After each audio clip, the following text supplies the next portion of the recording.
Sausage.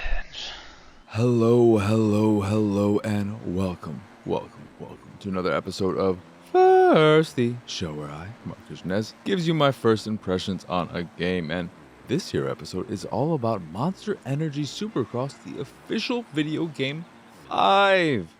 I haven't really talked about games like this before because, I'm not much of a motocross person. I also have never had a Monster Energy drink ever.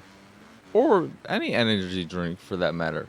Apparently energy drink is a fucking thing that I cannot enunciate correctly. Energy drink. But this is a motocross game. That's what they call these bikes, right? I don't even know if that's right. Motocross, right? MX? PX? Sausage? Hi!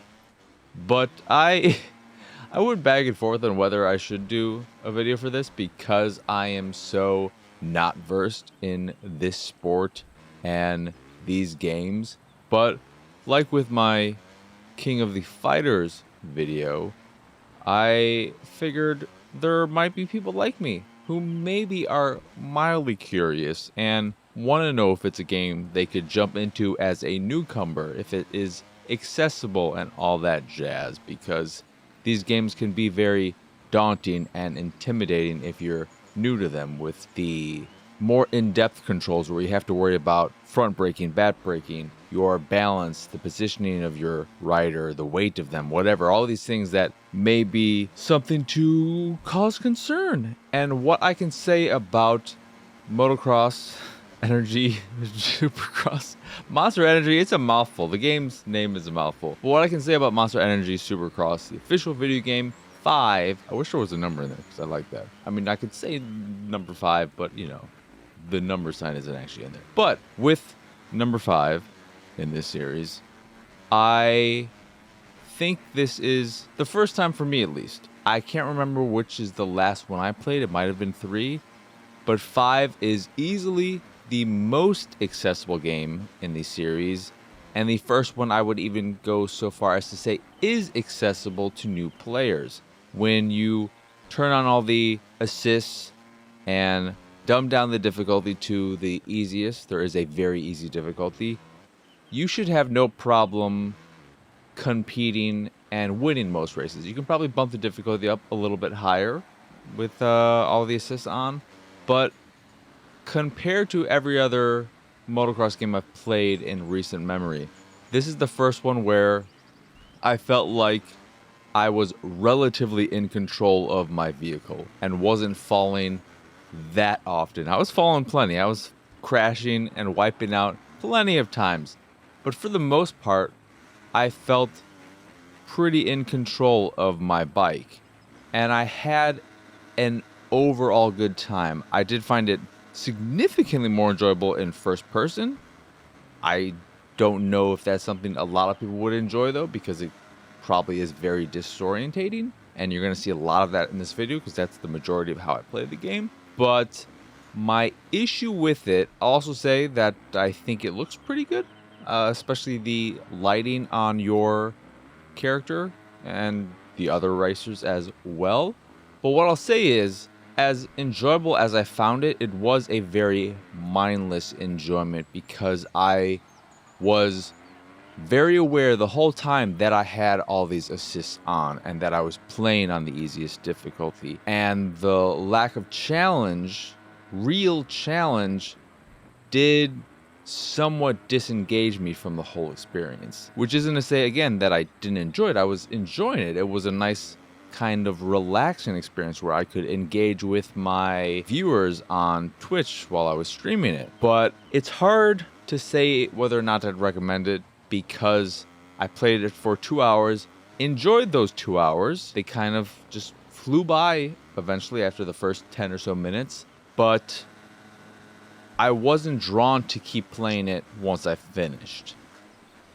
But that could just be that I wasn't that invested in the sport and wanting to really dive deep into it and get accustomed for it so that I could eventually move on to playing without all the assists on and whatnot. So it could just be that I am built in such a way that I got as much as I could possibly get out of a game like this, because I do want a more arcadey experience. I like the sport of motocross, but I wish there was a more casual game out there like the old MX games. And when I was playing it, I eventually realized that I don't know if they're in there, but I think maybe what I actually want is Riders Republic, so I need to give that game a go. I'm not sure if motocross bikes are in there, or a new MotorStorm. Oh my god, MotorStorm, that was such a good series and pair of video games. But I don't know how helpful this episode is, but Monster Energy Supercross, the official video game 5,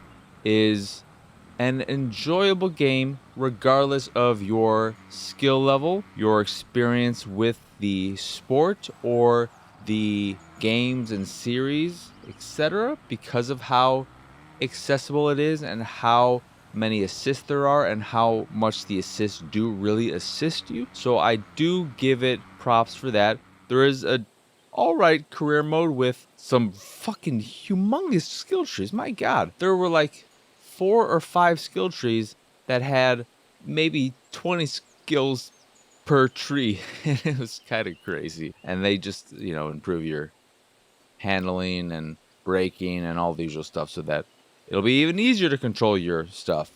And the way they handle the racing, I'm assuming, is not the way it's done in real life, where people, you in particular, are coming out from the stage underneath it. You come up from the bottom and you raise to the top. This is the person who everyone is expecting the most from. The lights shine on you, and I'm like, what the fuck is this? Is this a wrestling game? Is motocross really like that? And I think one of the venues said it had a capacity over 100,000. Do 100,000 people really pack venues to watch this stuff? I'm maybe very unaware of how popular this sport is. I don't know. But to end this already, this worthless episode where a nobody who doesn't know shit about the sport, I had a good time. I went into it hoping I would enjoy it, but expecting I'd probably quit after 5 minutes, and within the first few minutes, I'm like, I don't know about this. But then 5 minutes turned to 2 hours, and I could have kept going because, again, good mindless fun, but, again, mindless fun. So your mileage will vary significantly. I can't say that if you aren't already a fan of these types of games that it's worth taking the plunge and buying it at full price, because you may not like it. I can't really say, and I also cannot speak to those, and why would you be coming to me for this type of information? But I don't know how different this is from the previous game or previous games in the series, so I don't know if there's been a big change with 5 or if it's just a mild cosmetic improvement and whatnot. But long story short, broken record that I am, I enjoyed it. What more do you want? And that's enough of that. Anywho, once again, I am Mark Rizanez. Y'all can find me on Twitter and pretty much everywhere at PX Sausage. If you'd like to see me streaming games like Monster Energy Supercross, the official video game number 5, and you can watch the archive too. It's up there, so you can check it out there in its full glory. If you want, you can do that over at twitch.tv/PX Sausage. If you aren't already watching the videos I make, like the one for this here episode, you could be watching the video. You maybe should. Maybe. But if you aren't already doing so, you can go over to youtube.com/pixelated sausage. Like, subscribe, hit that bell, and all that jazz. That is, again, youtube.com/pixelated sausage. Speaking of pixelated sausage, if you put a dot and a com after that, what do you got? You got my website, pixelatedsausage.com, where you can find more stuff like this, as well as the art I'm making. If you see something you like, you can purchase a print of the piece you fancy. And if you fancy the site in general and anything that we do, please go over to patreon.com/pxs and support us that way. As always, thank you for watching or listening. I hope you enjoyed this here episode, and I hope you have a wonderful, wonderful rest of your day. Bye!